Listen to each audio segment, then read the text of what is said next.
యాదాద్రి భువనగిరి జిల్లా భువనగిరి పట్టణంలోని ఎస్సీ బాలికల వసతి గృహంలో నిన్న రాత్రి ఆత్మహత్య చేసుకున్న బాలికల కుటుంబాలకు మద్దతుగా వసతి గృహం ప్రధాన గేటు ముందు ప్రజా సంఘాలు విద్యార్థి సంఘాలు స్లోగాన్తో ఉదద్దరిల్లింది.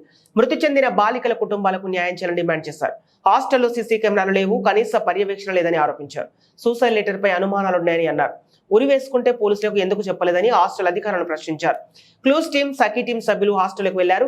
నిన్న భువనగిరి ఎస్సీ బాలికల వసతి గృహంలో మృతి చెందిన బాలికల కుటుంబాలకు మద్దతుగా ఎస్సీ బాలికల వసతి గృహం ప్రధాన గేటు ముందు మహిళా సంఘాలు, ప్రజా సంఘాలు, స్థానికులు ఆందోళన నిర్వహించారు. జిల్లా అధికారులు అందరూ రావాలని, మృతుల కుటుంబాలకు సమాధానం ఇవ్వాలని డిమాండ్ చేశారు. నినాదాలు చేశారు. ఇక వైష్ణవి మేనత్త సంధ్య మాట్లాడుతూ ఉరివేసి చంపినట్లు ఆందోళన ఉందని ఆరోపించారు.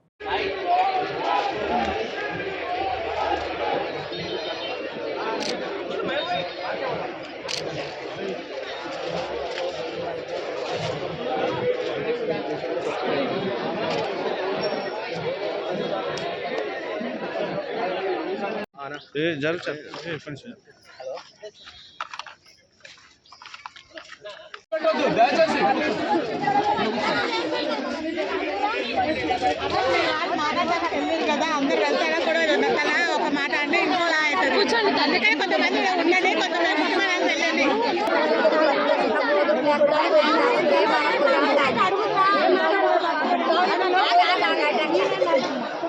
అదే అంటానా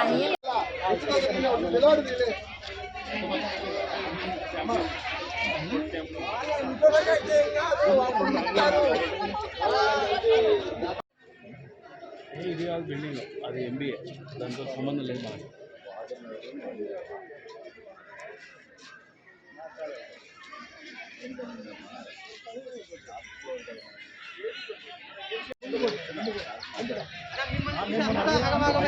కొంచెం మీరు బయటకు పోయి అందరు మళ్ళీ ఒకసారి హాస్పిటల్ ఉన్నది. మాకు రాత్రి 11 గంటలకు ఫోన్ చేసి మీ అమ్మాయి ఉరి పెట్టుకుంది, హాస్పిటల్ గవర్నమెంట్ హాస్పిటల్ వేసాం అన్నారు. ఉరి పెట్టుకోవడం ఎక్కడిది ఏంది అని అంటే ఉరి పెట్టుకుంది కరెక్టే, మరి ఇక్కడ ఉంచకుండా హాస్పిటల్ అక్కడ ఏం తీసుకుపోయారు? హాస్పిటల్ కోతకాలు అవుతారా? తల్లిదండ్రులు లేరా? అన్నదమ్ములు లేరా? మేమందరం లేవా? మేము ఇక్కడనే ఉన్నాం. మా బిడ్డ తప్పు చేసింది, తప్పు చేసి అంటే మాకు చూపించాలిగా. స్కూల్ నుంచి అవుతుంది లంచం ఏది తీసుకొచ్చింది దాని బిడ్డ. మా తమ్ముడు పోతాడు, నేను మేనత్త, నేను పోతా, మా తమ్ముడు పోతాడు, మా అక్క పోతుంది, నా మరదలు పోతుంది. అది ఎవరితో తీసుకురావడానికి తీసుకొచ్చి ఇక్కడ అప్పచెప్పి నా బిడ్డని చంపింది. అది చంపి ఉరి పెట్టి ఏదో కట్టుకదలాలి హాస్పిటల్ పడేసారు హాస్పిటల్ తప్ప దాని సొంతంగా జావలేదు. ఏదో ఇక్కడ ఉంచాలి, మేము వచ్చినాక పోలీసు వాళ్ళు రావాలి, ఎంక్వైరీ చేయాలి, ఆ కట్టు తీయాలి. మీ ఇక్కడికి ఏం తీసుకుపోయారు? ఎవడాడు తీసుకుపోయి లంచగొడక ఎవడాడు తీసుకుపోయింది? అంత దొంగ కట్టు కదా చంపిర్రు వాళ్ళే. ఏదో జరిగినప్పుడు ఇక్కడనే పిల్లలు అందరి ముందర ఉండాలి, మీ అందరం చూడాలి, పోలీసు వాళ్ళు రావాలి, ఎంక్వైరీ చేయాలి, ఇప్పాలి. వాడిని తీసుకుపోయి హాస్పిటల్ వేసేది ఎక్కడిది? ఇప్పుడు మా బిడ్డ మాకేం చెప్తుంది? 15-16 సంవత్సరాలు కష్టపడి కూలి చేసుకొని చదువుకుంటారు. ఇప్పుడు తల్లి తండ్రి ఏం కావాలి? అలా కడుపుకోతే ఎవరు తీరుతారు? ఇవాళ వస్తారు పోలీసు వాళ్ళు, అందరు చూస్తారు, ఏదో కట్టుకద్ద వెళ్తారు, వెళ్ళిపోతారు. తర్వాత అనుకోత అని బిడ్డ ఏం చెప్తుంది? ఇంత కష్టపడి చదివించుకొని కూలి నాలి చేసుకొని సంపాదించుకొని ఈడ దోలితే ఇవాళ సెక్యూరిటీ అంతా ఏం చేసిర్రు? వాళ్ళు చూపించాలి. నా బిడ్డ తప్పు చేస్తే నీ బిడ్డ తప్పు చేసిందని నాకు చెప్పాలి, వాళ్ళ అమ్మకి చెప్పాలి, వాళ్ళ ఏం చెప్పాలి, అందరు చెప్పాలి. ఏది చెప్పకుండా మీరు సడన్గా తీసుకుపోయి కోతకారులు ఎత్తే అది అన్న గొడ్ల గొయ్యాల గొర్రె మేక చస్తే కోడి పిల్ల చస్తే కూడా ఊరుకోవట్లేదు. వాడెవడు ఆడు తీసుకుపోయిన ముండ కొట్టుకోవద్దు, ఆ లంచాలు ఎవరితో తీసుకురావాలి. మేము మాత్రం ఏం వదిలిపెట్టాం. అది నా పేరు భవ్య వాళ్ళ డాడీ నేను మాట్లాడేది. హాస్టల్లో చిన్నప్పుడు తీసుకొచ్చిన, ఇప్పుడు 7-8 సంవత్సరాలు వేసిన కాంచి వస్తానా పోతానా తీసుకుపోతానా, భార్య వస్తుంది. వాళ్ళకి ఏమైనా కావాలన్నా కానీ వాడతారుగా, వాళ్ళన్నా కానీ ఖర్చులు కూడా పైసలు ఇచ్చిన భార్య, చీరలు కొనిచ్చేది, అన్నీ చేసేది. ఈ మేడాలను నా బిడ్డ ఏదైనా టీచర్ లెక్క మేడాలు లేకున్నా కానీ కవరేజ్ చేసేది ఖచ్చితంగా మాట్లాడేది. దానికి బాగా ఒత్తిడి చేసినా భయపడలేదు. ఏదో కంప్లైంట్ కూడా ఇచ్చిందట ఒకసారి మేడాల మీద. ఈ ఫుడ్ విషయంలో ఒత్తిడి చేసిన తర్వాత డాడీ ఇట్లా అయిందంటే, వద్దు బిడ్డ మనకెందుకు ఎన్నో పోయి ఉంటాను, మనకు అవసరమా?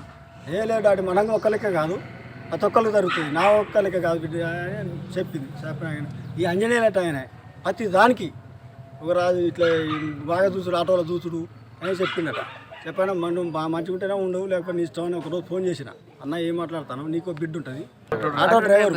ఇప్పుడు ఇక్కడి నుంచి స్కూల్ నుంచి హాస్టల్ నుంచి స్కూల్కు ఈ నడిచిపోవడం పిల్లలు కదా, లేడీస్ కదా, ఈ వర్షం పడుతుంది, నెలకి 800 అంటే అట్లా కూడా 800తో పంపిస్తాను, తీసుకొస్తారా అట్లా అవుతాను, ఇంకా ఎవరో చూసుడు ఇట్లనే అవుతానే అని చెప్పిండు.